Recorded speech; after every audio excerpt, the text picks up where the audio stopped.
Allô tout le monde, alors que le Rocket de Laval sont actuellement en demi-finale, ils perdent actuellement 3-0 dans leur série face aux Checkers de Charlotte au moment de l'enregistrement de cette vidéo. Je pensais que c'était une bonne idée maintenant de faire une tier list et un classement des espoirs du Canadien de Montréal. Alors, dans des catégories, j'ai dans le fond les super vedettes, ou juste les vedettes simples. Là. Je pense que vous pouvez deviner ce sera qui le seul joueur que je mettrai là. Ensuite, les joueurs d'impact, alors des joueurs de top de l'alignement. Tu sais, des joueurs top 6, des défenseurs top 4, un gardien partant.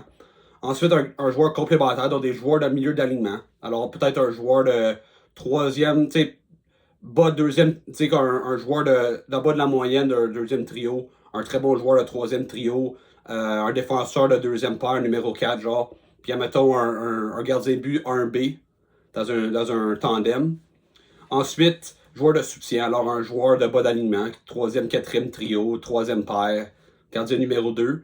Et là, ensuite, Ligue américaine. On a des joueurs qui sont peut-être des long shots pour faire la Ligue nationale. On a une idée qu'ils ne deviendront jamais un joueur vraiment régulier. Et ça c'est vraiment basé sur leur potentiel et non leur rôle que je pense qu'ils vont avoir avec le Canadien. Parce que ça, c'est une petite nuance là, parce que, tu sais, admettons pour certains joueurs, tu sais, je vois pas leur fit avec le Canadien, mais en même temps, je pense qu'ils peuvent devenir un bon joueur ailleurs. Alors, c'est ça qu'on va faire. Alors, on va commencer maintenant. Alors, pour commencer avec le bas de la pyramide, alors dans la section des joueurs de la Ligue américaine, alors, premier, j'ai Rasmus Bergqvist, un joueur qui joue en Suède. C'était un choix de 7e ronde. En fait, c'était le seul joueur qui a représenté le Canadien au championnat mondial junior l'hiver dernier. Un défenseur que, on serait content s'il jouait à l'américaine, sinon, probablement, il va rester en Suède. Ensuite, Philippe Eriksson, qui était un choix de fin repêchage 2023. Encore une fois, peut-être lui peut venir en Amérique du Nord et être un bon joueur de milieu d'alignement chez le Rocket. Peut-être même un des meilleurs joueurs du Rocket un jour, je ne sais pas. Encore une fois, les joueurs européens, d'habitude, s'ils ne voient pas une place en Amérique du Nord, ils vont juste rester là-bas. Alors, ça serait à suivre. Owen Prott, un joueur que j'aime, que je trouve quand même intéressant. Pour l'instant, je vais le mettre dans la Ligue américaine, mais je serais vraiment pas surpris qu'il devienne le Herbert Jacquet 2.0. Surtout si Jacquet est échangé cet été. Un joueur quand même évidemment très robuste. Parfait pour la Ligue américaine, qui est quand même une ligue assez physique. Alors, je pense que Protz, il pourrait être un joueur très efficace pour le Rocket de Laval. Ensuite, une coupe de joueurs qui jouent actuellement pour le Rocket, qui ont des rôles intéressants. William Trudeau. Évidemment, lui était repêché en 2021, alors ça fait quand même, tu sais, je pense qu'il a 22 ans à peu près. Il semble vraiment être un joueur de Ligue américaine. Peut-être un joueur qui va peut-être obtenir des rappels une fois de temps en temps. Mais, tu sais, surtout avec la congestion chez le Canadien, ce sera probablement un joueur. Et encore une fois, j'ai dit que je vois pas. Euh, je parle pas de leur rôle Canadien, je parle de leur potentiel. En même temps, tu sais, pour les joueurs québécois, surtout, tu sais, si tu n'es pas capable de percer le Canadien, d'habitude, c'est pas une très bonne nouvelle pour toi. Puis dans le même affaire un peu pour Xavier Simoneau, un joueur d'énergie. Lui, par exemple, lui, je pourrais voir, tu sais, peut-être Trudeau peut devenir un défenseur numéro 7. Dans le cas de Simoneau, ça peut être un bon joueur d'énergie. Tu sais, peut-être ça peut être un Harvey Pinard 2.0, ça ne me surprendrait pas ben. Alors on verra. Moi, je pense que c'est un joueur quand même qui pourrait peut-être percer si on est chanceux. Atos Koivu, évidemment, une belle histoire qui a été repêchée pour le Canadien. Évidemment, il joue en Finlande, je crois. C'est un joueur intéressant, cérébral. Ça pourrait peut-être devenir un bon joueur de Ligue américaine. Peut-être un bon joueur de soutien, peut-être, si on est chanceux. Mais tu sais, rendu en troisième ronde, tu lances des dards, puis on espère qu'on va pogner sur quelque chose d'intéressant. Ensuite, Vinicius Roy, qui était un choix de troisième tour, je pense, en 2022. Un joueur peut-être qui peut devenir peut-être un joueur de bas d'alignement. C'est un joueur quand même travaillant, un joueur rapide. Ça pourrait peut-être mener à quelque chose sur un troisième ou quatrième trio un jour si on est chanceux. Mais tu sais, sinon, ça peut être un bon joueur américain. Je pense qu'il va probablement jouer là l'année prochaine. Ça a l'air en tout cas, alors on verra. Riley Kidney, je pense que c'est un joueur vraiment Ligue américaine. C'est un petit joueur, un joueur de petit gabarit. Évidemment, c'est un joueur qui était très dominant offensivement dans le junior, mais son jeu ne semble pas vraiment se transposer à la Ligue américaine.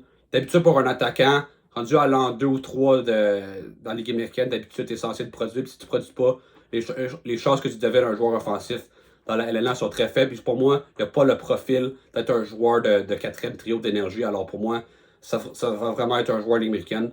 Logan Sawyer, qui était un choix de troisième tour, je crois, l'année dernière. un autre joueur travaillant, il joue dans l'NCAA. Je pense que ça va prendre quelques années, on verra rendu là. Si on est chanceux, peut-être un joueur de quatrième trio, un joueur d'énergie. Mais pour le Rocket, encore une fois, quand tu repêches, tu veux quand même repêcher aussi des gars qui vont t'aider dans la Ligue américaine, aussi aider à garder une équipe compétitive pour développer d'autres jeunes qui s'en viennent. Alors pour moi, il n'y a pas de honte de repêcher un joueur qui va jouer de l'américaine rendu dans les rondes tardives. Puis encore une fois, comme j'ai dit tantôt, tu lances des dards puis on espère tomber sur quelque chose d'intéressant. Bogdan Konishkov, ça c'est un cas intéressant. Évidemment, lui, je pense que c'était un overager qui a été repêché en 2023. C'est le capitaine de son équipe en KHS, c'est quand même un bon défenseur là-bas. Mais en même temps, un peu que dans l'optique de Bergqvist, un joueur européen en Russie qui est capitaine de son équipe, s'il ne voit pas une place avec le Canadien, je pense pas qu'il viendra. Peut-être un jour, peut-être devenir un défenseur, peut-être de troisième paire si on est chanceux. On verra. Lui c'est intéressant. Lui, je suis un peu fasciné. C'est un joueur, peut-être, probablement de cette catégorie-là, c'est probablement le joueur qui a le plus grand potentiel. Mais en même temps, les chances qu'il vienne en Amérique du Nord sont quand même faibles s'il ne se voit pas une place dans la Ligue nationale de hockey. Parce qu'il ne viendra pas pour jouer dans l'américaine, je pense. Philippe Méchard, ouais, lui, évidemment, un choix de premier tour du Canadien en 2022. Ça ne semble pas vraiment fonctionner. Un peu perdu sa place chez le Rocket de Laval. C'est un petit joueur. Je vois pas vraiment un profil de quatrième trio. Puis encore une fois, un peu avec Kidney. S'il n'a pas produit sa première année, les chances qu'il devienne un joueur d'impact dans la Ligue nationale offensive, c'est très faible. Puis je vois pas un quatrième trio avec lui. Sam Harris, lui aussi, c'est un overager qui a été repêché par le Canadien. Lui, c'est quand même un joueur travaillant. C'est un bon marqueur dans la NCAA. Je pense que ça peut être un bon joueur de quatrième trio. Sinon, ça peut être un très bon marqueur dans la Ligue américaine. Alors lui, c'est quelque chose à surveiller. Sean Farrell, évidemment, il a connu une première saison difficile, il s'adaptait au jeu robuste de la Ligue américaine. Il a connu un début de saison très, très, très difficile, mais il a très bien fini la saison. Il était autour d'un point par match en deuxième moitié de saison. Alors, je pense, pour moi, malheureusement, encore une fois, un petit gabarit. C'est un joueur quand même travaillant. C'est pas un. Alors, on sait jamais. Ça peut-être pourrait devenir un Martin Saint-Louis, on sait jamais vraiment, là. Mais probablement, il y a le profil plus d'un joueur de vedette de la Ligue américaine qui va probablement faire autour d'un point par match, un peu comme Alexandre Barré-Boulet. Je pense m'attendre un peu à ça chez Sean Farrell. Et finalement, Evgeny Volokin, encore une fois, il joue en Russie un peu comme Konishkov. S'il ne voit pas une place chez le Canadien, il ne viendra probablement pas pour jouer à Laval. Mais ça pourrait peut-être devenir un gardien de la Ligue nationale de hockey. Mais c'est tellement difficile à projeter un gardien de but que je vais juste être conservateur, je vais le mettre là dans la Ligue américaine, mais il y a des chances peut-être qu'il devienne un solide gardien. Alors, ça, c'est pour ces catégories-là. Ensuite, pour les joueurs de soutien, j'ai 5 joueurs dans ces catégories-là. Alors, Luke Tuck, évidemment, dans l'américaine, sa première saison complète avec Laval. Évidemment, c'est un joueur pas très offensif. Ça va être vraiment un joueur de quatrième trio d'énergie. Puis c'est vraiment un quatrième trio. Pour moi, il n'y a pas vraiment le potentiel d'être plus que ça. Ça va être un joueur physique sur une quatrième ligne, un joueur d'énergie. Alors, encore une fois, un gros gabarit, ça en prend chez le Canadien. Alors, quand même pas un choix gaspillé là, en 2020, je crois. Mais son potentiel est très limité. Oliver Kapanen, pour moi, c'est un joueur peut-être qui pourrait devenir un joueur complémentaire et peut-être devenir un très bon troisième centre. Puis je mettrais Owen Bell dans le même paquet aussi. C'est des joueurs intelligents, des bons patineurs, des bons instincts offensifs quand même, surtout dans le cas de Kapanen. Beck, c'est vraiment son lancer qui est vraiment sa force offensive. À part de ça, c'est pas vraiment un joueur très créatif. Alors pour moi, ça peut devenir peut-être des joueurs responsables, des joueurs de troisième trio à peu près, s'ils sont chanceux. Sinon, ça peut être des solides quatrième centres. Alors on verra. Jared Davidson, moi, c'est un joueur que j'aime beaucoup chez le Laval. C'est pas le plus gros gabarit, mais c'est un joueur très travaillant. C'est un peu le même profil que Simoneau, mais je pense qu'il y a plus de potentiel offensif. À sa première saison recrue, je pense qu'il a marqué 20 buts cette année. Alors, à sa première saison complète à Laval. Alors, je pense que Davidson, il a un certain potentiel avec lui. Ça peut être un bon joueur d'énergie, un agitateur sur une quatrième ligne, même si c'est pas le plus gros gabarit. Et finalement, Tyler Thorpe, qui était un choix de l'année passée, évidemment un très gros gabarit dans le junior. Lui, son potentiel offensif, probablement limité. Ça va vraiment promettre un joueur de quatrième trio, mais un joueur robuste qui va être capable, qui a un bon lancer. Je pense que ça peut être un solide joueur de quatrième trio. Puis je pense que, encore une fois, tu as des tocs, des tours, puis ça serait quand même intéressant. Alors pour moi, j'aime quand même ce que je vois avec ces joueurs-là. Ensuite, les joueurs complémentaires. Alors, on va commencer Logan Mailloux. Moi, j'ai le feeling personnellement qu'il va être échangé cet été. Je ne sais pas pour vous, là, mais il y a une belle valeur d'échange, je pense quand même. Il y a un beau potentiel offensif. Il y a tout un lancé. C'est un joueur physique, un gros gabarit. C'est un très bon patineur. Mais il y a des problèmes dans ses prises de décision. Puis pour un défenseur, dans la Ligue américaine, tu peux t'en sortir, mais dans la Ligue nationale, impossible. Puis on a vu par moment chez le Canadien qui a été rappelé cette année, quand il faisait une erreur, ça coûtait cher. Puis je pense que Mailloux, pour moi, c'est un joueur qui est prêt pour la Ligue nationale. Pour moi, ça ne sert à rien de l'avoir dans la Ligue américaine l'année prochaine. Alors, soit c'est Montréal où il est échangé. Pour moi, je ne vois pas d'univers où il va jouer pour le Rocket l'année prochaine. Alors, si tu juges qu'il n'est pas prêt, échange-le. Puis je pense qu'il y a une belle valeur. Dans le cas de Joshua Roy, mais pour moi, Mailloux, je pense que ça peut être un joueur, un défenseur de deuxième paire, genre un numéro 4, qui joue sur un deuxième power play à peu près. Joshua Roy, pour moi, lui aussi, je pense que ses jours à Montréal sont comptés. Évidemment, il t'a offert cette place garantie sur le troisième trio au camp d'entraînement. Il l'a pas saisi. Il est allé à Laval, il a connu des difficultés. Il a été rappelé par moment, puis il a déçu. Je sais pas, c'est un joueur qui évidemment a un bon potentiel offensif. C'est un joueur très talentueux. Je vois quand même un joueur, par contre, qui est quand même très intelligent. Que je vois un joueur peut-être qui va être un bon joueur de troisième trio dans la Ligue nationale de hockey. Mais il est mieux de se ressaisir là, parce que c'est quand même inquiétant ce que j'ai vu de lui cette année. Florian Jacquet, il y a un an, j'aurais probablement dit Ligue américaine, peut-être soutien dans la même catégorie que Luke Tuck. Mais de ce que j'ai vu cette année, à sa première saison, il a battu le record pour le plus de buts par un joueur recru chez le Rocket de Laval. C'est quand même impressionnant. C'est une licorne. C'est un joueur qui est très intelligent, il est très rapide. Évidemment, il est très physique. Il joue en désavantage. Il a quand même des bonnes mains. Il a des bons instincts quand même de marqueur. Ça peut. Tu sais, moi, personnellement, je vois un joueur de quatrième trio dans son cas, probablement. Mais je serais pas surpris, par contre, qu'il devienne un joueur de troisième trio. Puis un joueur comme ça a beaucoup de valeur. Peut-être que c'est un peu audacieux de le mettre au-dessus d'un joueur comme Beck et Kapanen. Mais je sais pas, j'aime beaucoup ce joueur-là. Puis ça me surprendrait pas qu'il devienne plus qu'un joueur de soutien. Puis ça devienne peut-être même un mini Tom Wilson. Je ne sais pas. À moins. Peut-être, si tu le mets avec des bons joueurs, il va produire, je ne sais pas. Mais je trouve que c'est un joueur qui a un beau potentiel quand même. Jacob Dobesch, évidemment, il a joué quelques matchs avec le Canadien cette saison. Il était très bon en général. Il a même joué quelques matchs en série après la blessure de Montembeau. C'est un gardien qui est très athlétique, c'est un gros gabarit. Mais il y a des problèmes quand même de contrôle de retour. Il reste quand même du jeu à peaufiner dans son cas. Mais il a quand même un beau potentiel. Je le mets actuellement complémentaire parce qu'un gardien de but, c'est dur à lire. Ben, il y a un potentiel d'être un numéro 1, je pense, dans la Ligue nationale de hockey. Actuellement, je dirais probablement un gardien 1B avant qu'il corrige, jusqu'à temps qu'il corrige ses lacunes dans son jeu. Et finalement, Adam Engstrom, un très bon patineur. C'est un défenseur gaucher. Alors à Montréal, il y a quand même il y a pas beaucoup de place à Montréal pour un défenseur comme ça, malheureusement. Mais c'est un joueur qui a un très beau coup de patin, des bons instincts offensifs. Moi, je pense personnellement, tout le monde dit que c'est un numéro 5-6. Moi, personnellement, je pourrais avoir un monstre sur un numéro 4. Alors, pour moi, il y a un potentiel similaire à Logan Mailloux. Alors, pour moi,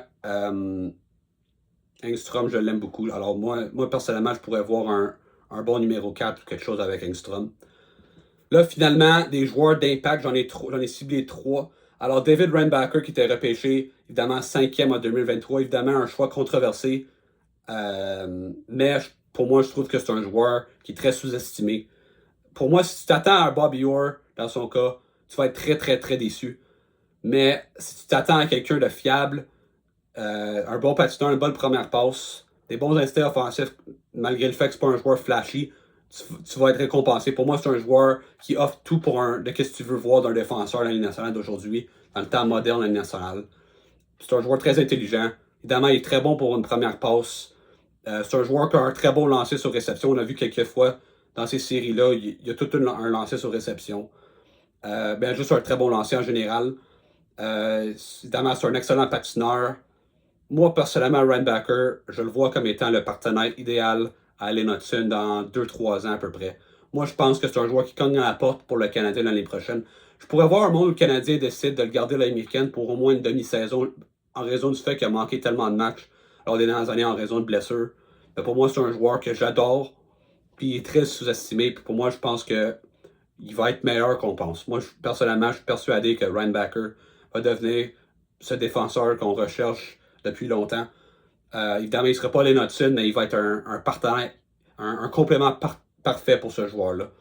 Michael Hage, moi je pense que c'est un joueur évidemment très talentueux, très rapide, des très bonnes mains, un bon lancer, un bon fabricant de jeu. Moi je pense qu'il y a tout pour être un très bon joueur offensif. Là, je me demande, est-ce qu'il va être un centre ou un allié? Je suis pas encore convaincu que ça va être un centre. Tout le monde dit que c'est le futur deuxième centre. Moi, je suis pas encore convaincu. Mais je pense que moi, je vois un joueur top 6 en Michael Hage, que ce soit à Montréal ou ailleurs, s'il était changé cet été comme étant une bonne monnaie d'échange. Mais pour moi, Michael Hage, je vois un joueur top 6 en lui. Et finalement, Jacob Fowler, pour moi, le gardien d'avenir du Canadien, c'est un joueur que, tu sais, pour être un gardien de but dans la Ligue nationale, il faut avoir une bonne force mentale, puis je pense que c'est ça que Fowler a. C'est un gardien qui est très bon techniquement, contrairement à Dobèche. Alors pour moi, ça démontre. Même si Dobèche, je pense que c'est un joueur aussi qui a une belle force mentale aussi. Mais, puis on a vu ça, tu sais, c'est un gardien quand même dans des gros matchs cette année pour le Canadien. Il était capable de tenir le fort. Mais dans le cas de Fowler, pour moi, c'est un gagnant. Je pense que ça va être un gardien qui va être clutch. Je suis pas encore prêt à dire que ça va être un gardien du calibre d'un gardien Vézina. Mais tu sais, moi je pense que ça va être un gardien de but numéro 1. À peu près dans le moule de Swayman, Ottinger. Ottinger, c'est pas encore rendu un gardien élite, alors pour moi, ou un gardien de ce calibre de Hellebuck. Je suis pas sûr qu'il va être un Hellebuck ou un Vasilevski ou un Shesterkin. Mais tu sais, dans une deuxième catégorie, gardien de but numéro 1. Encore une fois, les gardiens de but, rien de garanti chez les gardiens. Mais pour moi, Fowler a ce profil d'un gardien de but numéro 1 un jour. Et là, finalement, dans la catégorie de vedettes, j'ai Michael Pezzetta. Non, sans blague, Ivan Demidov. Évidemment, le 5e choix au dernier encamp chez le Canadien. Un joueur spectaculaire, un joueur dynamique, intelligent, des très bonnes mains, un bon patineur. Tu sais, le 10-2, je pense que c'est ça, là. Tu sais, le Mohawk, là. Il fait quand même ça souvent. Tu sais, évidemment, il a dominé la KHL cette année comme recrue, malgré le fait qu'il n'a pas joué beaucoup de minutes. Ça va être un joueur électrisant.